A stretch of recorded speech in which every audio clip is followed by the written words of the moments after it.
அன்பான இனிய உறவுகளே, அது இது எது எப்படிங்க இருந்துச்சு? எப்படி போணுச்சு? அப்படி ஒவ்வொரு பாட்டுமே நம்ம தலைவி தாங்க. அதில வேற பார்த்தீங்களா, நம்ம ஆளு கங்கா, "என்ன எல்லாம் இவங்களுக்கு சொல்லிக் குடுத்தீங்களா?" அப்படின்னு கேட்க, "அத விடக்கா இங்க மாக்காப்பா, ஏம்மா நீ வேற இந்த பொண்ணுக்கு சொல்லிக் குடுக்குறதுக்கே நாங்க படாத பாடுபடுறோம்." அப்படிங்கிறாரு. செம்ம ஃபன்னு தாங்க. உண்மையிலே 4 பேரும் 4 பெண்களா வந்தாலும் கலர்ஃபுல்லா ஆக்கிட்டு போனாங்கன்னு தான் சொல்லணும். ஆனா இன்னைக்கு எபிசோட்ல நான் காவேரி தாங்க என் கண்ணு முழுக்க பார்த்துச்சு. நீங்கலாம் யாரெல்லாம் அதே மாரி ஆமா அப்படின்னா எஸ்ன்னு சொல்லிருங்க.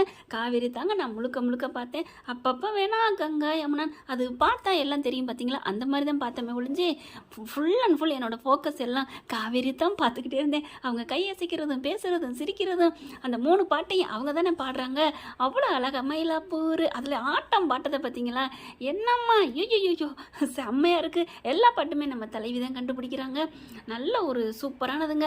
தமிழ் பேசுறதுல அவ்வளோ அழகா பேசுனாங்க நம்ம தலைவி அப்படி தான் சொல்லணும். காவேரிம்மா நீ எதில் வந்தாலும் நீ மாசு தான், வேற லெவல் தான் அப்படின்னு சொல்லணும். ஒரே ஒரு சின்ன குறை தான், நம்ம தலைவர் விஜய் இல்லை, அவர் இருந்தால் இன்னும் பக்காவாக இருந்திருக்கும்.